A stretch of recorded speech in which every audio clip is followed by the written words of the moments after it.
back to another reading video, scholars. So, it's almost the end of our last week of videos with reading, right? So, after today, we have only one more and then we're done for the year. Oh my goodness. Are you guys ready to be first graders? I know I'm very excited to see you guys grow up and move on and learn more about reading when you get to first grade. But we still have some more to finish doing in kindergarten. So let's get started, okay? Readers often read more than one book about a topic. But what is the topic of Thunder Boomer? So, if we're in the classroom, I would show you other books that relate about what Thunder Boomer is about, right? Because it's about thunder and stuff like that. So, let's look on Amazon, right? Let's look for our book, Thunder Boomer, on Amazon. All right? Because when you look for a book and you want to learn more about the topic, and you can look up books that are very similar to the story you've already read, right? So I'm going to scroll down. And you see right here, it says customers who viewed this item also viewed these books, right? So somebody who read Thunder Boomer read Thunder Cake. We read Thunder Cake, right? So we can see how they relate. And somebody else read Franklin and the Thunderstorm. And somebody else read Tap Tap Boom Boom. And somebody else read A Party for Clouds, Thunderstorms, Belle the Weather Girl. And there are other people who's been reading a lot more books like Waiting Out in the Storm or Cloudy with a Chance of Meatballs or Wow Weather, right? There's all kinds of books about the same topic.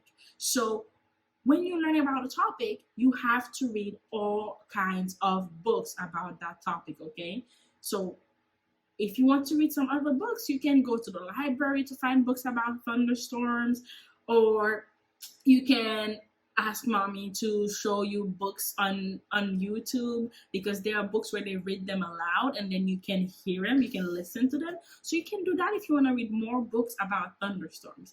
But for today, let's keep reading Thunder Boomer. All right, let me set up our book and we'll get started. All right, scholars, I have our book set up. Let's get started. Tom and I start laughing, and when we finally stop, we hear a pinging sound. Oh no, Dad mutters.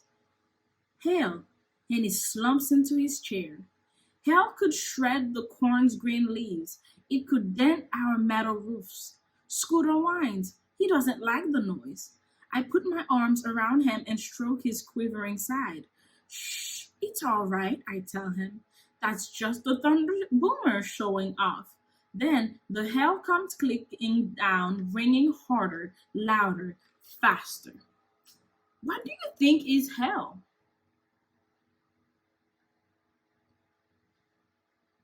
You see, hell is frozen rain, okay? So, and sometimes they're really small, really tiny frozen pellets of rain, and sometimes they're really, really big. So, depending on how big it is, it could cause a lot of damages, okay? So, if you ever in the house and you hear clinging noise while it's raining, don't try to run outside to see if it's hell, okay? Because sometimes it is dangerous, all right? What do the sounds that the illustrator includes tell us about hell? Because if we look at it, we see ping, ping, ping, zzz.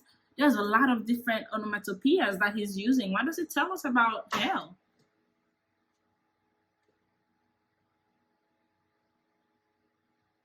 You see, because it's pinging and there's a clink, that means this is an indication that it is solid.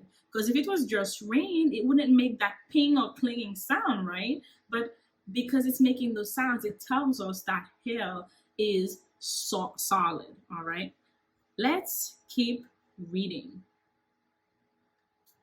Just when I think it will never end, there's a sudden hush. No one speaks. The wind has stopped, and the branches of the maple have finally settled down. The only thing I hear is a single little sound. Scooter pulls his head out. See, it's over, boy, I say. That mean old storm is gone. Suddenly, Maisie flutters from Dad's chair, where she's been sulking for a while.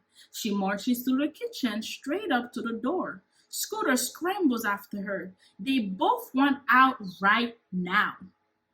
So, how do we know the storm is over? Yes, there was a hush. So, what is a hush, though? A hush means quiet. Because sometimes you see that's a sound you make when you're telling somebody else to be quiet because you want to hear something. You go like, shh. So it's like a hush, right? It's very quiet. So, and we know that the storm is over because there are multiple reasons, right? It told us the wind has stopped, the branches of the maple have settled. Scooter and Maisie also want out of the house. Finally, right? It's like, oh, it's over. We want out. So why are the animals anxious to go outside? Why are Scooter and Maisie in such a rush to go out? You see, it could be because they're happy the storm is over. Or maybe they want to see what is going on. Or maybe Maisie is worried about the kitten, right? Because remember in the story, they couldn't find the kitten. So she's probably worried about the kitten. Let's read our next page. We go outside to a world that's wet and deeply green. The puddles in the yard are full of floating hail and leaves. Our metal rods are dampened just a bit, and the corn is leaning but not ruined. Scooter sniffs and noses around, his tail high in the air. He hauls up something soggy and drags it through the mud. It's Dad's underwear. Uh-oh. So, look at this page. What are some clues that the illustration show the storm is over? What clues gives it away? You see, the illustrator used a bright sky and green fields, right? And people are outside and it's clear sky, it's not raining anymore. All these clues tells us that the storm is over. I'm going to skip a few pages and we're going to read this page, okay? Well, Dad says, the storm has left a gift. May we keep him? Please, I ask. We could name him Stormy. No, says Tom. He should be Thor, the mighty god of thunder. Mother says he needs a name. She looks Dad in the eye. Dad shakes his head and sighs. Okay, we'll keep this gift.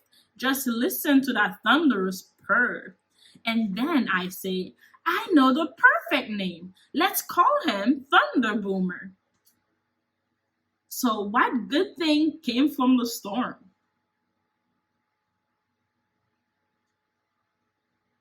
You see, the farm has rain now, right? Because at first they were hot and they needed the rain to come. So now the farm has rain.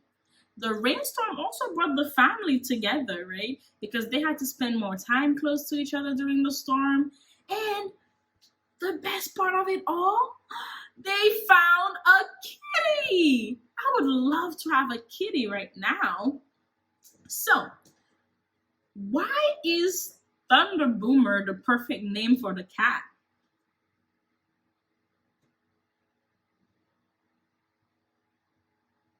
You see, between the storm and the cat, both were surprised, right? They weren't expecting a storm and they didn't expect to find a cat. And the cat was also found after the storm, right? But the family named the cat Thunder Boomer because the purr of the kitten was like a thunder, right? So that's why Thunder Boomer was the perfect name for the cat. All right, let's read our last page in our story. Now, the air smells sweet as butter. Everything's washed clean. The puddles have dried up. The clouds have traveled on. and all I hear are quiet evening sounds, the call of owls beyond the pond, the chuff of toads in mother's garden, and the low and sleepy rumble of a tired thunder boomer. So, what do you think the author mean by sweet as butter? Do you know what butter is made from? No? Yes? Maybe? Well, butter is made from sweet cream. And I know some butters are salty, but some butters are sweet.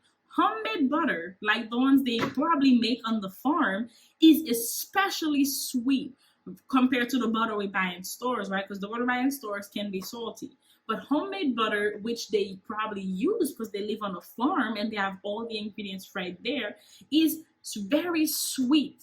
So to her, the air smelled as sweet as the butter that she usually eats. All right. This is where we're going to stop for today.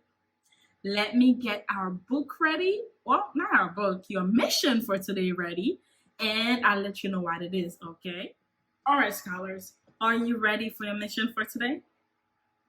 Yeah? All right. Here's your mission for today. You have to answer the question. How did the family and Thunderboomer react to different parts of the storm?